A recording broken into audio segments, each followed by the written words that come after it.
राधा राधा राधा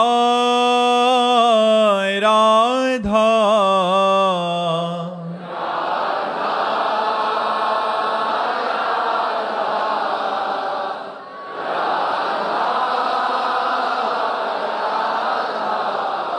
हाय राधा राधा राधा राधा राधा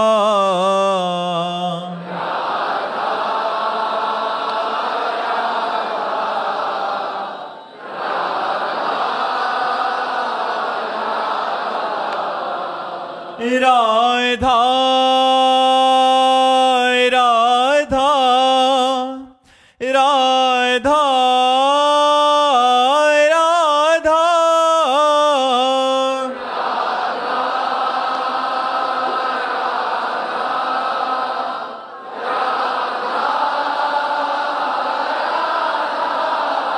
हाय राधा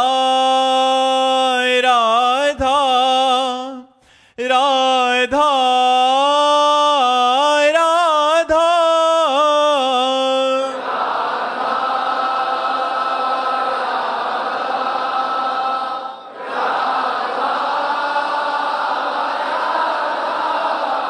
हाय राधा राधा राधा राधा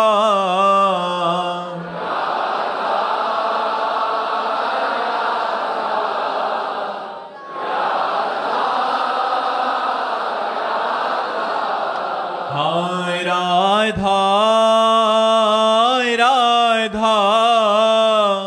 राधा राधा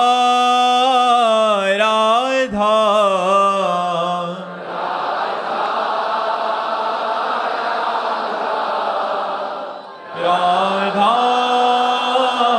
राधा श्री राधा वल्लभ लाल की, समस्त संत हरि भक्तन की, श्री वृंदावन धाम की, सद्गुरुदेव भगवान की। अमित जी कानपुर से। राधे राधे महाराज जी। गुरुदेव, गुरु निष्ठा गुरु की कृपा से ही आती है। गुरु में तो क्या एक बार तो आपने अपने जीवन में महाराज जी बताया कि दादा गुरु द्वारा वो महत्वपूर्ण निष्ठा बताने की महाराज जी आप नाली साफ करवाई थी आपसे, फिर आपको देखते भी नहीं थे महाराज जी। उस समय महाराज जी आपके हृदय में कैसा लगता था? फिर वो बस अंदर श्री जी संभाले थी, श्री जी ही अंदर संभाले थी कि हमारी समझ में नहीं आ रहा हमारे गुरु जी की लीला।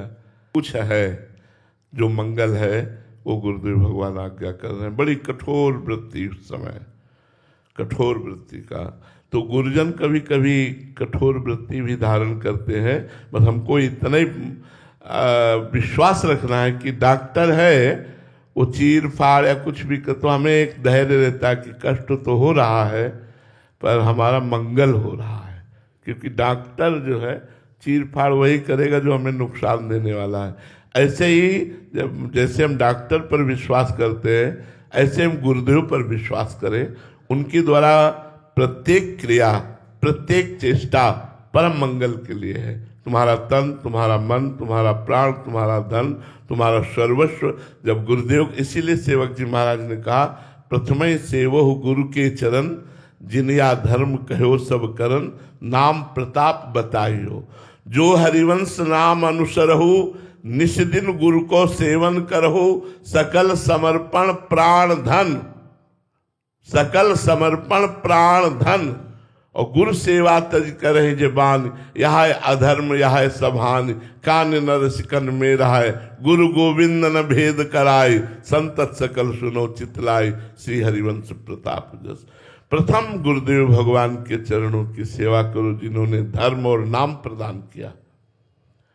गुरुदेव भगवान को सकल समर्पण प्राण धन सर्वस्व समर्पित करके उनकी आज्ञा पर हम चल रहे हैं। गुरु और गोविंद में अभेद भाव रखते हुए जो चल, कृतार्थ हो गए यार, जीते जी कृतार्थ हो गए। पर वो अभिमान जो है, देहाभिमान, बुद्धि अपनी चलती है तो देहाभिमान और बुद्धि ये स्वीकार नहीं करती कि गुरुदेव ऐसा, गुरुदेव जैसा आज्ञा करे, बिना ही विचार करी शुभ जानी। गुरुदेव जैसी आज्ञा, जो भावे सो करो, मैं आपका दास हूं। जैसे कुम्हार को मिट्टी समर्पित हो जाती है, वो मार रौंदता है, पीटता है, गूंदता है, चाक पे चढ़ाता है, सुखाता है, फिर आवे पे तपाता है, तब जाके वो पात्र बन पाता है। ऐसे हम अपने गुरुदेव को समर्पित हो जाए, हमारे अहंकार को मिट्टी में मिला दे। अहंकार पर अगर चोट पड़ी फिर टिके तो शिष्य, अहंकार पर चोट पड़े, तुम्हारे अहम को विध्वंस करना है, ये कौन शिष्य चाहता है? जो समर्पित होता है वही चाहता है। गुरुदेव अहंकार पे चोट, और गुरुदेव वही मारते हैं जहां कमजोर चेला होता है। जैसे पहलवान होता ना, ऐसे करे, वो आ करेगा तो 1000 बार यही मारेगा कि हमारा शिष्य यहां से कमजोर ना पड़े। तो सबसे बड़ा संस्कृति मूल शूल प्रदनाना सकल शोकदायक अभिमाना, सबसे शोक प्रदान करने वाला अभिमान होता है, और गुरुदेव इसी का नाश करते हैं। इसीलिए गोस्वामी जी ने कहा है, गुरुपद पंकज सेवा तीसरी भक्ति अमान, मान रहित तो होकर गुरु की सेवा करना। लेकिन मान छोड़ दे, हमने देखा है कि घोर अपमानित होने पर वैसे ही बना रहे स्थिति, घोर प्रतिकूलता, तुम्हारे मन के विरुद्ध तुम्हारे साथ हम खेल रहे हैं, प्रतिकूल व्यवहार कर रहे हैं, लेकिन आप में कोई फर्क नहीं। ऐसा तब जाकर के गुरु कृपा उसे उस महान पद पे प्रतिष्ठित करती है जिसे माया परास्त नहीं कर सकती। पर गुरु की बात पर विचार ना किए, विचार नहीं करना और तत्पर हो जाए, बस हो गई बात। बड़ा कठिन है भाई, बड़ा कठिन है, बड़ा कठिन है, बार बार कह रहे हैं, बहुत कठिन बात है गुरु की आज्ञा पर चल पाना। और गुरु कृपा करेंगे तो हमारी प्रार्थना मान लीजिए तुम्हारे अहंकार को चूर करेंगे, क्योंकि उसके बिना कोई भी उन्नति नहीं होती आध्यात्मिक। और जब अहंकार पर चोट पड़ती तो तिलमिला उठता है। वो गुरुजनों की जो लीला होती है अहंकार पर चोट करने के लिए होती है, अहंकार पर चोट। महाराज जी, आपके जीवन में तो काफी प्रसंगों में सुना है कि मतलब आप पे 6 महीने तक सोनी लगा रहे हैं, अंदर आना बंद कर दिया और अंदर से कुंडी। हमें ये था कि हमारे श्री जी हैं, जैसा भी जो विधान कर रहे हो, मंगल विधान कर रहे हैं, उन्हीं की कृपा। तो देखो, उन्होंने अगर ऐसी भी लीला कराई तो ऐसी भी लीला कराई। हजारों लोग ये जो सम्मान रूपी विष हमें पिला रहे हैं, अगर पहले से वो अमृत की घूटी न पिलाए होते तो ये विष मार देता। सम्मानम कल्याति घोर गर्णम, ये मार देता। लेकिन गुरुदेव ने ऐसी बूटी पिलाई कि ये विष गया तो, लेकिन लोग कुछ काम नहीं कर पाया, विष कोई काम नहीं। सम्मानम कल्याति घोर गर्णम, ये पूज्यपाद श्री सदगुरुदेव भगवान की उसी कड़वी दवाई का फल है कि इसका कोई महत्व नहीं है। नहीं तो जिसकी इसके लिए याचना की जाती है, पूरा जीवन समर्पित कर दिया जाता है, हमारा नाम हो, हमारा यश हो, हमारा सम्मान हो।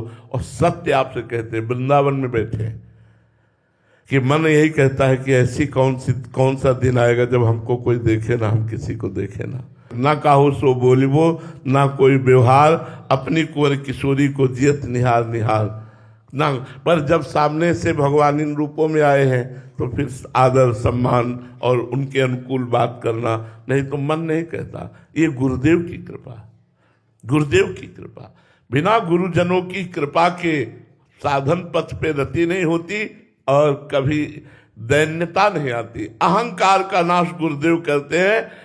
बिना किसी कारण के आपके साथ प्रतिकूल व्यवहार, बिना किसी कारण के, और आप बिल्कुल वैसे ही हैं जैसे होना चाहिए पहले थे, जैसे अनुकूलता मिलने पर। जी गुरुदेव, जी गुरुदेव। हर शिष्य चाहता है मैं सेवा करूं, इसके बाद गुरुदेव सभा में खड़े करके पीठ ठोके। और जबकि सेवा करोगे तो गाली मिलेगी, उल्टा अपमान मिलेगा, और उसे सह गए तो सेवा सफल हो जाएगी। पुरस्कार नहीं, गुरु के द्वारा तिरस्कार मिलना चाहिए। ये कौन चाहता है? कौन चाहता है? गुरु के द्वारा कभी अनुकूलता या पुरस्कार नहीं, गुरु के द्वारा तिरस्कार मिले, हमारे मन के विरुद्ध हम रौंदे जाएं और फिर भी मुस्कुरा करके बोले जय हो प्रभु आपके। आप वो ऐसे ही, जो वैसे ही हम आपको प्रसंग सुनाते हैं। संदीपनी जी जहां पढ़ रहे थे तो सैकड़ों विद्यार्थी गुरुकुल में रहते थे, तो उनके गुरु जी पागल वाली लीला की, थूक देते, मारते, पीटते, ऐसा शिष्यों से करते। सब शिष्य भाग गए, केवल संदीपनी जी अपने गुरु जी की सेवा में रहे। स्नान कराना, भिक्षा मांग के लाना, पवाना, चरण दबाना, शयन कराना। कुछ दिन बाद वो उन्माद शांत हो गया तो उनका और विद्यार्थी कहाँ गए, कहा गुरुजी आपने ऐसी लीला की कि सब भाग गए, क्योंकि आपकी प्रतिकूल पागल वाली लीला थी। तो बोले क्या तुम्हारे साथ हमने बर्ताव नहीं किया? बोले प्रभु किया। तो बोले तुम क्यों नहीं भागे? बोले प्रभु ये तन आपका, ये मन आपका, ये प्राण आपका, आप मारे, थूके, जो चाहे करें, प्रभु आपका। और फिर आपको भिक्षा कौन पवाता, फिर आपको स्नान कौन कराता? इसलिए गुरुजी हम नहीं गए। गुरुजी के आंसू आ गए और कहा बेटा मैं अपने तपस्या और भजन के प्रताप से परम धाम भगवान को प्राप्त करूंगा, लेकिन मैं आशीर्वाद देता हूं परम धाम परब्रह्म परमात्मा स्वयं तुम्हारा शिष्य बनेगा आके। तो संदीपनी जी ऊंचे आसन पर बैठते थे और भगवान श्री कृष्ण बलराम नीचे बैठ करके उपदेश सुनते थे। जिनके श्वासों से वेदों का प्रादुर्भाव हुआ वो भगवान वहां हाथ जोड़े सुन रहे और संदीपनी जी उपदेश कर रहे। ये गुरु सेवा का प्रताप। गुरु अहंकार पर चोट करता है, कोई बलशाली, कोई समर्पित, कोई भगवान का दीवाना ही है जो अहंकार को मिट्टी में मिलाने देता है। नहीं, अहंकार का जहां हम पर चोट आई बस वो प्रतिकूल हो गया, गुरु की निंदा करने लगा, गुरु की अवहेलना कर दी, गुरु का त्याग कर दिया, ये बातें होती। तो कहाँ परमार्थ तो बड़ा सूक्ष्म विषय है। गुरु की कृपा प्राप्त हो जाए बहुत बड़ी बात है। गुरु की कृपा प्राप्त हो गई तो हरि अधीन हो गए। शब्द याद रखो, गुरु अगर करुणा कर दे तो हरि पीछे पीछे डोले, पीछे पीछे डोले। गुरु कृपा बहुत बड़ी सामर्थ्य है, इसलिए गुरु कृपा का आश्रय लो और कृपा मनाओ कि हमारा अहंकार नष्ट हो जाए, तभी आध्यात्मिक उन्नति होगी, तभी लाभ प्राप्त होगा। प्रभव पाठक जी फतेहपुर से। राधे राधे महाराज जी। महाराज जी, इस संसारिक जीवन में रहते हुए स्थिर प्रज्ञ की स्थिरता कैसे अपने जीवन में लाएं महाराज जी? संसार के बीच में रहते हुए भी वो साधना परायण हो, तब वो स्थित प्रज्ञ हो गया। पहले साधन तो बने, स्थित प्रज्ञ बनने के लिए पहले इस मन को तो समझाओ। जो विषयों की तरफ भाग रहा है, जो संकल्प विकल्प कर रहा है, जो 5 ज्ञानेंद्रियों के साथ मिलकर शब्द स्पर्श रूप रस का भोक्ता बन रहा है, पहले इसको सुधारो।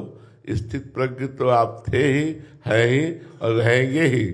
आप में स्थिति कौन सी नहीं आनी, आप तो आत्मस्वरूप है, लेकिन अंतःकरण को सुधारना साधना है। पहले मन को सुधार के देखो। बिना किसी महापुरुष के आश्रित हुए मन को सुधारा नहीं जा सकता। भगवान की कृपा के बिना महापुरुष नहीं मिलते। जब हम महापुरुषों की अधीनता स्वीकार करते हैं तब हमारी बुद्धि में विवेक जागृत होता है। ये सबसे कठिन बात है। गुरु बना लिए, लेकिन गुरु की मानने वाले, जब कोई बात आती है तो सब पीछे नजर आते हैं। गुरु की मानने वाले 1-2 अंगुली में गिन सकते हैं। लाखों लोग गुरु बनाते हैं, लेकिन गुरु की बात मानने वाले, गुरु की आज्ञा पे चलने वाले, चुनौती है इस बात की समर्पण की कि जब आपके में हम हैं तो हमारे में कोई प्रश्न नहीं है। अब जो ही कहें करें हम सोई। अभी कहा दिन है जी, दिन है। रात है नहीं, रात ही है। नहीं तो अब ये दिन है तो रात कैसे हो सकता है? नहीं महाराज आप दिन कहे तो दिन है। नहीं हमने तो कहा रात है ना, कहाँ रात है? हमारी कोई बात ही नहीं, हमारी कोई दृष्टि नहीं, आपकी दृष्टि, आपकी बात। जब ऐसा समर्पण गुरुजनों के प्रति होता है, संत महापुरुषों के प्रति होता है, तो मन हमारा ऊर्ध्वगामी होने लगता है। ऊर्ध्व में परमात्मा है, अधा में माया है। अब हमारा मन कितना प्रभु में लगता है ये हमें बताओ। स्थित प्रज्ञ तो आखिरी स्वरूप स्थिति है। पहले मना स्थिति बताओ कहां है? भोगों में, आशा में, कामना में। ये बड़ा सूक्ष्म विषय है। चाहे जितने बड़े विद्वान हो, 18 पुराणों का ज्ञान हो, चारों वेदों का प्रवचन कर लेते हो, और भोगों की आशा है तो कुछ नहीं मिला है। वेद विद्या पढ़त कर्म धर्मन करत, जलप तन कलप की अवधियानी, चारुगति छाड़ी संसार भटकत भ्रमत, आस की पास नहीं तोड़ी जानी। इस आशा रूपी फांसी को तोड़ दो, स्थित प्रज्ञ हो जाओगे। भोगों में किसी भी प्रकार का सुख नहीं है। शरीर किसी भी समय नष्ट हो सकता है। शरीर नष्ट होते ही सारे संबंध, सारा ऐश्वर्य पद प्रतिष्ठा मिट्टी में मिल जाएगी।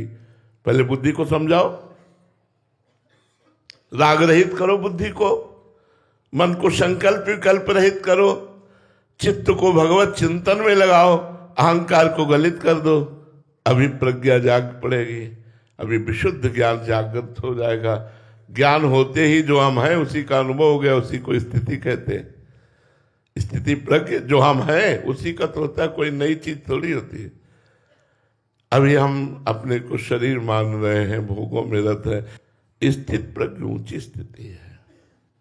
उसको संसार का संबंध मानोगे तो कभी नहीं हो सकते।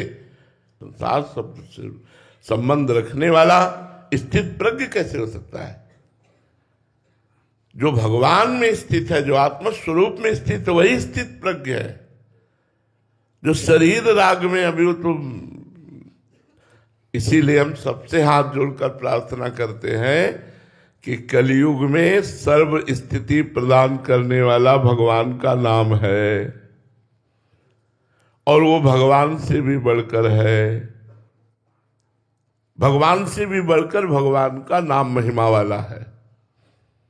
इसलिए खूब नाम जप करो। नाम जप करने से ही जो चाहोगे प्राप्त हो जाएगा। अपने मन को संभाल लो, बस सबसे बड़ी स्थिति है ये। जितने लोग बैठे हैं सब उपदेश कर सकते हैं, सब उपदेश कर सकते, इतना ज्ञान है, लेकिन अपने आचरण में उतार ले। एक दो होंगे, नहीं तो बहुत कठिन बात है। कोई ऐसा नहीं है जो किसी को उपदेश नहीं कर सकता।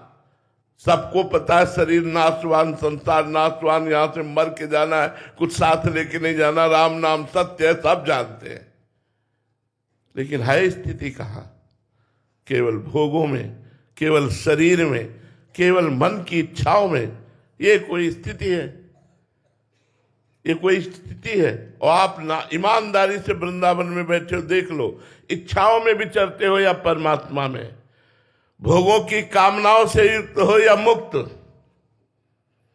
चित्त कहां चिंतन करता है, बस इसको देख लो। खास बात इतनी है सारी साधना की, चाहे योग से चलो, चाहे सांख्य से चलो, चाहे भक्ति से चलो, सारा का सारा खेल इस मन को सुधार करके परमात्मा में स्थित करना है।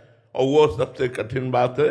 जो मन में आता है वो रस इंद्रिय स्वाद लेती, जो मन में आता है वो जनेंद्रिय स्वाद लेती है। एक खिलवाड़ चल रहा है।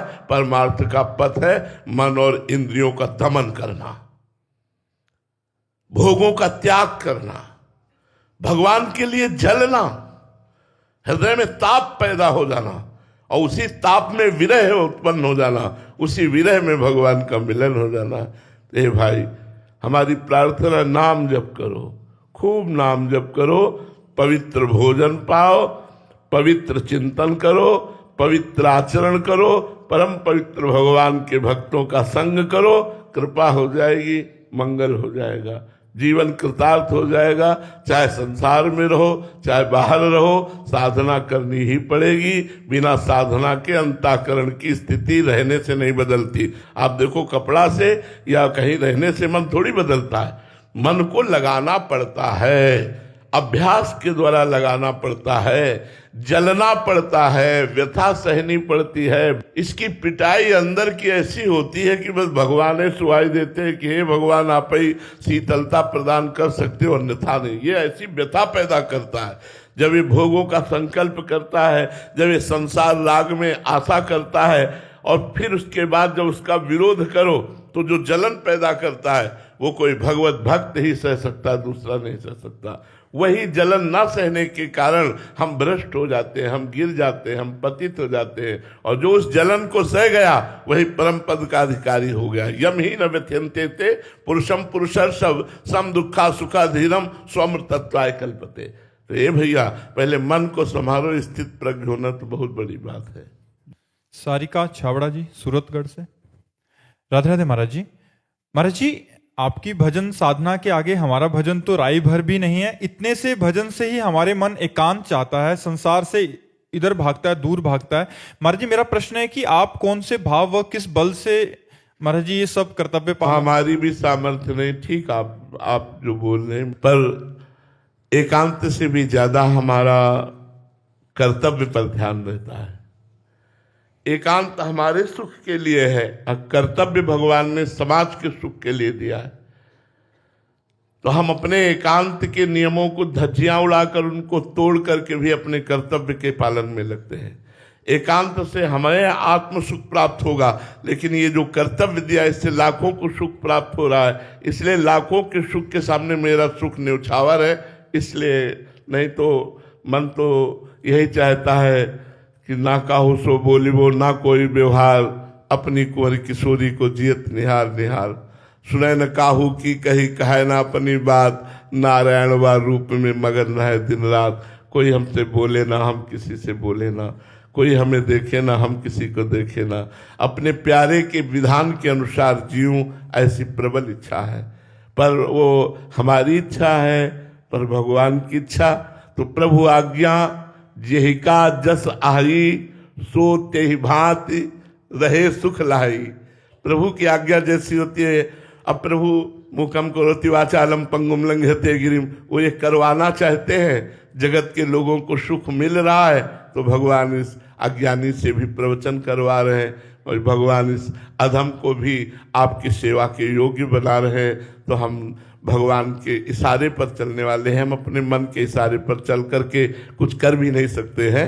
ये भगवान का इशारा है, इसलिए कर्तव्य कर्म में लगे हुए, बकाया मन नहीं राजी। तो आपका सही अनुभव है, बड़ी कृपा है आपके ऊपर भगवान की, जो आपका मन एकांत की तरफ लालायित है। दीप्ति सिंह जी काशी से। राधे राधे महाराज जी। गुरुदेव भगवान, हम ऐसा क्या करें कि हमारा स्वभाव भी संत स्वभाव बन जाए? संत हृदय बनने के लिए जीवन में क्या क्या बातें सहयोगी हैं महाराज जी? अगर साधु का संग ना हो तो साधुता ले आ सकती। ए भैया, सीधी बात समझो, भगवान मिल सकते हैं माना, भगवान मिल सकते हैं माना, पर साधुता नहीं आ सकती। बिना साधु संग के साधुता नहीं आ सकती, भगवान मिल सकते हैं। जैसे चित्रकेतु, थोड़ा उपदेश देवर्षि नारद जी और अंगिरा जी के द्वारा मिला तो उसने संकर्षण भगवान की आराधना की और विद्याधर पदवी प्राप्त की। भागवत में कथा है चित्रकेतु की। लेकिन नारद जी और अंगिरा जी के चरणों में बैठकर बराबर सत्संग नहीं किया, मंत्र केवल लिया और साधना की, पदवी प्राप्त की। तो इतनी उद्दंडता, जो आश्चर्य की बात कि वो विमान पर बैठा हुआ जगत गुरु देवाधिदेव भगवान शंकर के समीप जाता है और भगवान शंकर को अपशब्द बोलता है। वो क्या जाने बहिर्मुखता लिए हुए गया तो उसने दो देखे, अम्बा और शिव को दो देखा, दो माना, तो उसने कुछ अपशब्द कहे। भगवान शिव तो चुप रहे, लेकिन अम्बा जी को सहन नहीं हुआ। अम्बा जी ने कहा, जिन जगत गुरु के सामने ब्रह्मा और शनकादि बैठकर उपदेश सुनते हैं, उन विमान में चढ़ा चढ़ा तो उनके लिए ऐसे जा असुर भाव को प्राप्त हो। तो वही वृत्तासुर के रूप में प्रकट हुए। अब उनका दिमाग काम किया, भगवान से प्रार्थना करने कि अपने भक्तों का संग दीजिए, जिसके कारण आपकी शरणागति अजात पक्षायु मातरम खगा जैसी हो, आपसे प्रियता ऐसे हो जैसे परदेश गए पति में चित्त लगा रहता है, आपका वात्सल्य ऐसे मिले जैसे बछड़ा और गाय का। और मांगा भगवान के भक्तों का संग, क्यों? क्योंकि भक्तों के संग से साधुता आती है। माना आप सिद्ध हो सकते हो, आपको भगवान भी मिल सकते हैं, लेकिन साधुता नहीं। साधुता तो साधु के संग से ही आएगी, बिना संतों के संग के साधुता नहीं आती है। पक्की बात है, शास्त्र प्रमाण है इसका। आप मंत्र जप करके साधना करके पदवियां प्राप्त कर सकते हो, पर साधुता नहीं। साधुता बहुत बड़ी चीज है। गोस्वामी जी ने भगवान से मांगा है, कबहू कहो यह रहा नहीं रहोंगो, श्री रघुनाथ कृपालु कृपाते साधु स्वभाव कहोंगो, परहित निरत निरंतर मन क्रम वचन नेम निभाओंगो, यथा लाभ संतोष सदा काहू सो कछु न चाहोंगो, परुख वचन अति दुसह श्रवण सुनते पावक न धाओंगो। कितनी बातें, ये सब संतों से स्वाभाविक हमारे स्वभाव में उतर जाती है। यदि हम साधु संग करें तो हमारा स्वभाव साधु बन जाए। बिना साधु संग के स्वभाव नहीं बदल सकता। स्वभाव बदलना बहुत कठिन है। स्वभाव तभी उतरता है जब हम संत महापुरुषों के आश्रित होकर उनकी चरण रज का सेवन करते हुए, उनकी अधीनता स्वीकार करके, उनके वचनों के अनुसार चलते हैं, तो हमारा स्वभाव बदल जाता है। बोले बहुत स्वभाव बदल गया इसका, बोले सत्संग करता है। बोले पहले तो ऐसा स्वभाव था, अब तो बहुत स्वभाव परिवर्तन। बोले साधु संग करता है, इसलिए साधु संग से ही स्वभाव का परिवर्तन होता है। महाराज जी, उनके वचनों के ऊपर चलना वही साधु संग है। बिल्कुल बिल्कुल बिल्कुल, जैसा वो आज्ञा कर रहे हैं। हम ये कहते हैं कोई बिरला ही है जो मन मन की रुचि जानने विधि अनुसार है। किसी संत को अपना मन दे देना ये बहुत बड़ी बात होती है। तन मन प्राण समर्पित हो जाए तो बस स्थित प्रज्ञ होने में देर लगेगी क्या? निमित्त तो आ सकती है, चाहे भगवान में समर्पित करो, चाहे गुरु में समर्पित करो। इसी आसक्ति से तो हम दुर्गति को प्राप्त हो रहे हैं, बार बार जन्म, बार बार मरण। इसी शरीर आसक्ति से, इसी अंतःकरण की आसक्ति से, इसी से तो हमारी दुर्गति हो रही। यही समर्पण करना है। साधु संग से बहुत जल्दी लाभ मिलता है। हम अपनी बता रहे हैं, अगर उद्दंडता, अभिमान, दोषों से मुक्त होना है तो साधु संग करो। भगवान से प्रार्थना करो कि हमें संतों का संग मिले। महासंगस्त दुर्लभो, देवर्षि नारद जी ने कहा। महापुरुषों का संग ऐसा नहीं कि गली कूचे चलते मिल जाए, वो तो जब द्रवहि दीन दयालु राग हो तो साधु संगति पाई है। और जहां साधु संगति हुई स्वभाव बदल जाता है। सबसे बड़ी बात है अभिमान का नाश होना, दैन्यता आना। ये बिना संतों के नहीं आते। देखो वयोवृद्ध संत हैं, हम देख रहे हैं, भजनानंदी संत है, रात दिन भगवान में है और माथा जमीन में रख के प्रणाम कर रहे हैं। माथा और कहे हमारा भजन बने, श्री जी से प्रार्थना करना, ठाकुर जी से प्रार्थना करो। हम तो अधम जीव हैं, पूरा जीवन भजन करते हो। तो दैन्यता देखने को असली में तो संत महापुरुषों तो उनका प्रभाव पड़ता है। लगता है मैं कितना नीच हूँ, ये कितने महान होते हुए भी कितने दैन्य, हम कुछ ना होते हुए भी अहंकार कर रहे हैं। तो भक्तों के संग से अहम का नाश होता है और अहम में ही सारे दोष होते हैं। अहंकार नष्ट होते ही जीव धीरे धीरे अपने स्वरूप को प्राप्त हो जाता है। श्री राधा वल्लभ लाल की।